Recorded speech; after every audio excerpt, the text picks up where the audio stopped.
Estamos de volta com o Giro de Prosa e neste último bloco com o presidente da Federação Espírita da Paraíba, Marco Lima. E eu lhe perguntava se o sujeito que nasceu cego, que nasceu com a deficiência física, do ponto de vista da sua doutrina, ela está sendo castigada para se corrigir ou se é um equívoco, ou eu entendi mal? Bem, as provas, né, pelas quais a gente passa aqui na Terra, ela tem uma razão de ser, né, tem um passado, né, tem uma causa que determina as nossas provas. A gente não chama castigo, porque Deus não castiga ninguém, Deus dá oportunidade para que possamos crescer. E se por acaso a gente usou mal um instrumento, a gente vem ser privado dele para valorizá-lo mais, né? Isso acontece naturalmente nas nossas relações, quando a gente não usa bem um dom, né? Quando a gente tem e usa mal, a tendência é a gente ser privado desse dom.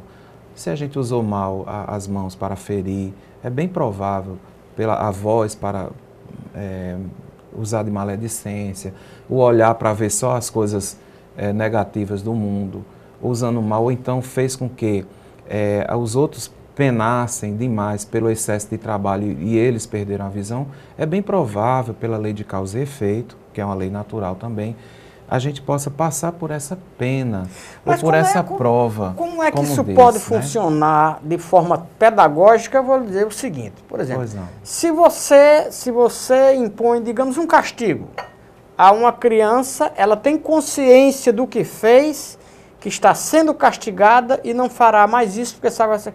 Mas a pessoa que nasceu cega, bom, o que foi que eu fiz? Então, você não tem consciência do que fez. Como é que eu vou me corrigir se eu não sei o que foi que eu fiz? Para a gente compreender certas questões, é importante entender a anterioridade da existência, que é uma preparação para a encarnação. Então, ele é conscientizado, o ser que vai reencarnar, ele é conscientizado de que ele precisa passar por determinadas provas. E esse planejamento se dá antes da existência.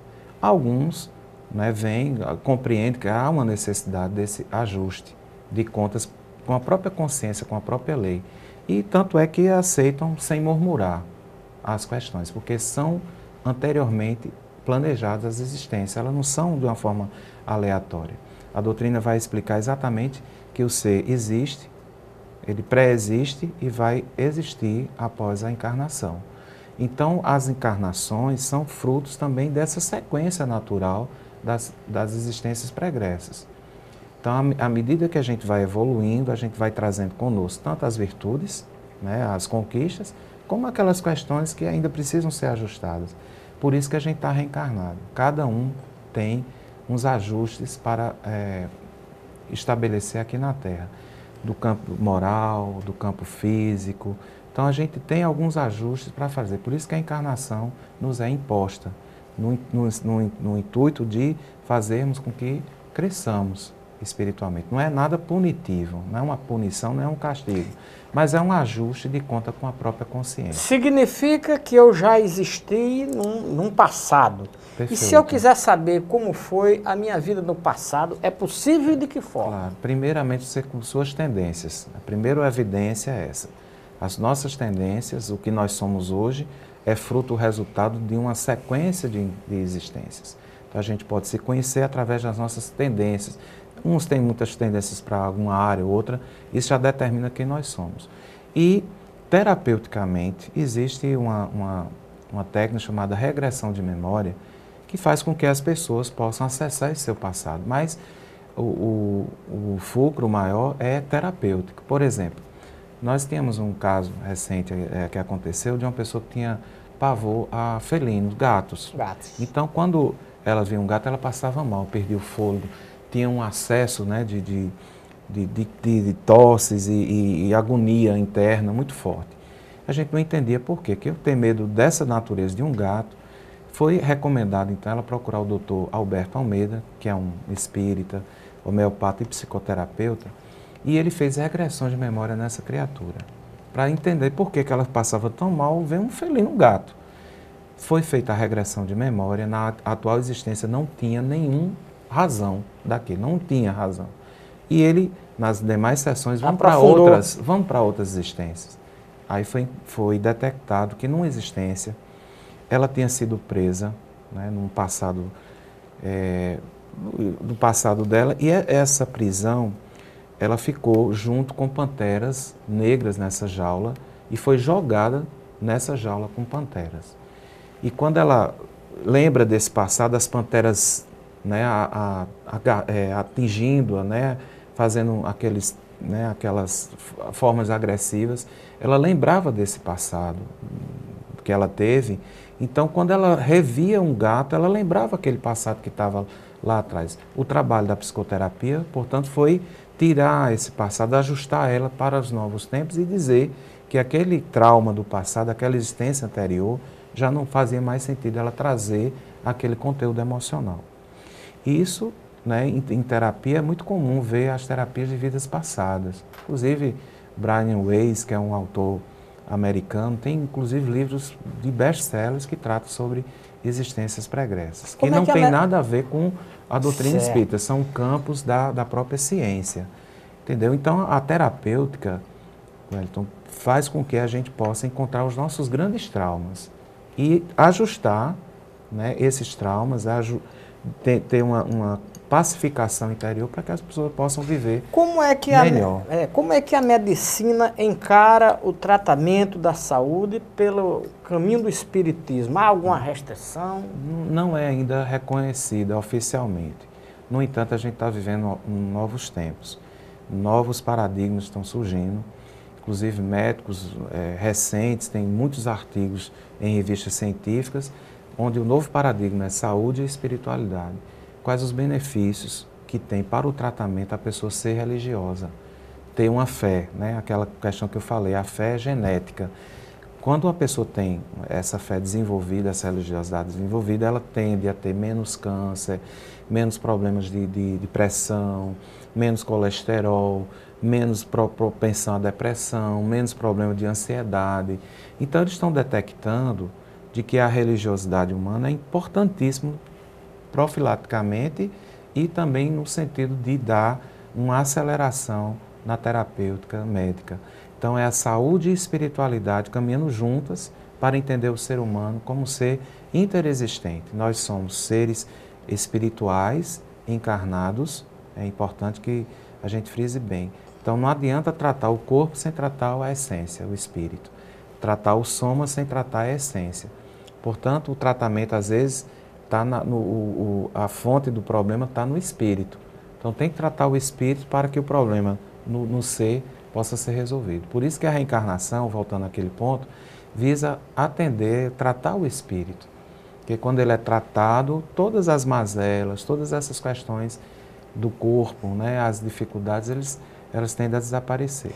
E o que é que lhe convence de que depois da morte a vida continua?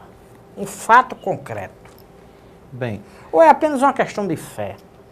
Então, a imortalidade da alma está presente na todas as culturas, todos os credos. Eu perguntar um católico, você acredita na imortalidade, um protestante, um hindu, um taoísta, não faz sentido a vida ser concluída apenas no campo físico. Aí seria a tese materialista. Nós somos da tese espiritualista de que nós reexistimos, continuaremos a existir. A prova que a gente pode dar, tanto do ponto de vista bíblico, são as manifestações desses seres espirituais que se comunicaram com os profetas, e também aqui dentro da nossa área espírita, nós temos o fenômeno de Chico Xavier, né? Um médium que desde dos primórdios lá em Uberaba, né? Lá em Pedro Leopoldo, psicografou mensagens de seres espirituais. Então tem um compêndio de fatos, né? De pessoas que se manifestaram através da sua psicografia, que inclusive testemunham para várias famílias a imortalidade da alma. Inclusive até uma questão jurídica foi para os tribunais, uma mensagem, né, de uma pessoa que foi assassinada por engano, ou acidentalmente, perdão, e foi uma psicografia do Chico, foi uma prova para inocentar a pessoa. Está registrado até no filme dele, em que uma psicografia absorveu um réu. E se eu tentasse lhe provocar dizendo que tudo isso é uma invenção do homem para aplacar a dor da ideia de que eu vou desaparecer e vou ser nada, o senhor me diria o quê? Não, olha, essa é a tese. O homem não aceita morrer, né? De jeito nenhum. Né? Essa é a tese materialista. É, né? É uma tese materialista. A gente não tem a existência de um Deus, de um ser superior, inteligência suprema do universo, como nós acreditamos, não ia criar um ser para viver, para se esforçar, para lutar como a gente luta, né? Para uma aquisição de conhecimentos, de ter uma dignidade, para depois acabar com tudo. Não faz muito sentido. Aí eu vou lhe provocar de novo, eu vou entrar na... Então a gente trabalha na tese espiritualista, certo. Né? Eu vou entrar na provocação para suscitar. A provocação, ela procura trazer informações à luz do telespectador. Uhum. Se o mundo foi feito por Deus, nós somos cria de Deus. Por que é que o mundo é tão conturbado, tanta guerra, falta tanta paz? Onde foi que Deus errou? Não, Deus não errou porque... Não. Primeiro você está entendendo que é uma provocação, claro, né? É para a gente debater, provocar o debate. Não, claro que porque tem muita gente que pensa isso, né? O que eu estou lhe perguntando. Primeiro a gente tem que entender que mundo a gente está se referindo. Porque se a gente for ver o universo, a Terra é um planeta desse tamanhozinho. É, né? Em relação a minha pergunta já é egoísta demais, acha que só tem a Terra, né? Tem um resto aí. Então a Terra, para nós espíritas, é uma Terra, é um planeta de provas e expiações. É uma escala, uma escola dentro de um universo de escolas que existem, né? Então, nós acreditamos que não existe vida só aqui na Terra. Acreditam nisso? Jesus disse, há muitas moradas na casa do Pai. Mas aí me permita uma pergunta. Há possibilidade de um sujeito morrer aqui e reencarnar no outro planeta, noutra galáxia, Depende de uma série de fatores. Primeiro, a evolução espiritual do ser. Porque, por exemplo, Júpiter e Plutão são dois planetas completamente diferentes do ponto de vista de evolução. Júpiter é um planeta, segundo a nossa filosofia, de muita elevação, de inteligências muito mais ampliadas do que as nossas. Eles podem vir para aqui. Os seres que moram lá, que vivem lá, podem...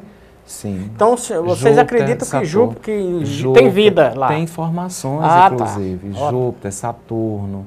E esses planetas são planetas escolas. Só que Júpiter está num nível de evolução extremamente maior do que a nossa.